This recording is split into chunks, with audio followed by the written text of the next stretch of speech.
Hello दोस्तों।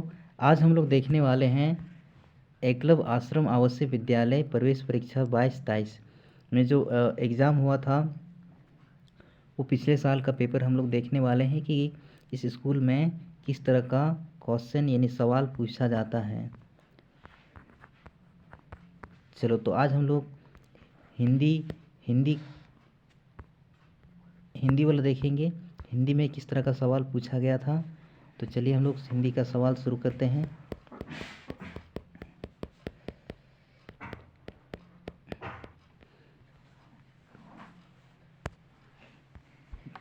चलिए तो हम लोग हिंदी का सवाल शुरू करते हैं। यहाँ पर कुछ बच्चे हमारे साथ बैठे हुए हैं, वो सब क्लास 6 का तैयारी कर रहे हैं। तो उन सभी बच्चों से मैं पूछना चाहता हूँ वो इस सवाल का जवाब दे सकते हैं या नहीं, उनकी तैयारी अभी किस प्रकार चल रहा है तो बताएंगे।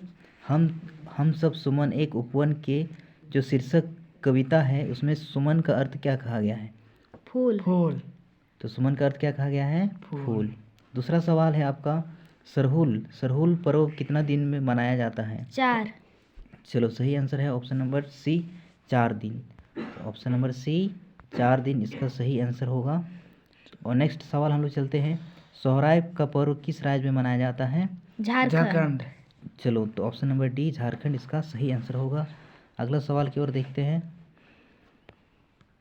अगला सवाल है हमारे पास कि अमीना बालक हामिद का क्या लगती थी? दादी। तो सही आंसर होगा दादी। बहुत अच्छा।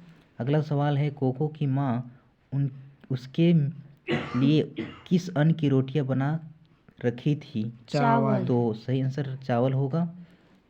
अगला सवाल, लड़की की चतुराई शीर्षक कहानी में गरीब आदमी को धनी व्यक्ति ने कितने रुपए उधार दिए थे? 1000। 1000। चलो ऑप्शन नंबर ए 1000 बिल्कुल सही है। कबूली वाला शीर्षक कहानी में जिस लड़की की चर्चा की गई है उसका नाम क्या था? मिनी। चलो मिनी ऑप्शन नंबर बी इसका सही है। अगला सवाल देखते हैं। तो अगला सवाल हमारे पास है, बिरसा मुंडा का बचपन का नाम क्या था? दाऊद मुंडा। बिरसा मुंडा का बचपन का नाम क्या था? दाऊद मुंडा। दाऊद मुंडा इसका सही आंसर होगा। लॉन्स नायक अल्बर्ट इक्का इसका जन्म झारखंड के किस जिले में हुआ था? गुमला। चलो ऑप्शन नंबर डी गुमला बिल्कुल सही जवाब। बेतला राष्ट्रीय उद्यान वर्तमान में झारखंड के किस जिले में अवस्थित है? लातेहार। चलो सही जवाब ऑप्शन नंबर डी लातेहार। अगला सवाल देखेंगे, स्वर्ण वर्णों की संख्या कितनी है? स्वर्ण 11। वर्णों की संख्या कितनी है? 11। देखेंगे सवाल क्या है, स्वर्ण वर्णों की संख्या कितनी है? 11। चलो स्वर्ण वर्णों की संख्या कितनी है? 11। 11। ऑप्शन नंबर बी बिल्कुल सही जवाब है। इनमें से कौन सा वर्ण व्यंजन, इनमें से कौन संयुक्त वर्ण व्यंजन है? यानी दो अक्षरों के मिलने से बना हुआ है। तो ऑप्शन नंबर डी त्र इसका सही आंसर होगा। दो वर्णों के मेल से जो विकार को क्या कहते हैं? सवाल है, दो वर्णों के चलिए तो सवाल है, दो वर्णों के मेल से होने वाले विकार को क्या कहते हैं? संधि। ऑप्शन नंबर बी बिल्कुल सही है। संज्ञा के मुख्यतः कितने भेद होते हैं? 5। 5। ऑप्शन नंबर सी बिल्कुल सही है। अगला सवाल देखेंगे, क्रोध जो शब्द है ये किस संज्ञा का उदाहरण है? भाववाचक। भाववाचक। ऑप्शन नंबर बी बिल्कुल सही है। लिंग के कितने भेद होते हैं? 2। ऑप्शन नंबर ए बिल्कुल सही है। इन शब्दों में से कौन तत्सम का उदाहरण है? क्षमा। चलो ऑप्शन नंबर ए क्षमा बिल्कुल सही है। कर्ता कारक में कौन सा विभक्तियां लगी है?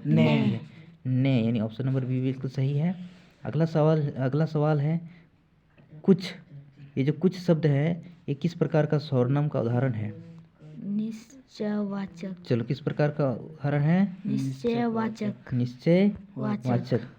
चलो ऑप्शन नंबर बी। अगला सवाल देखते हैं और ये हमारा अंतिम सवाल है, जिस शब्द से किसी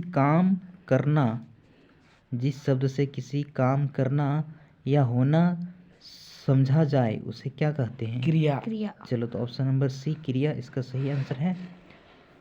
चलो तो ये था हिंदी का सवाल। नेक्स्ट वीडियो में हम लोग देखेंगे विज्ञान और सामाजिक विज्ञान का सवाल। अभी के लिए इतना ही। धन्यवाद। Thanks for watching.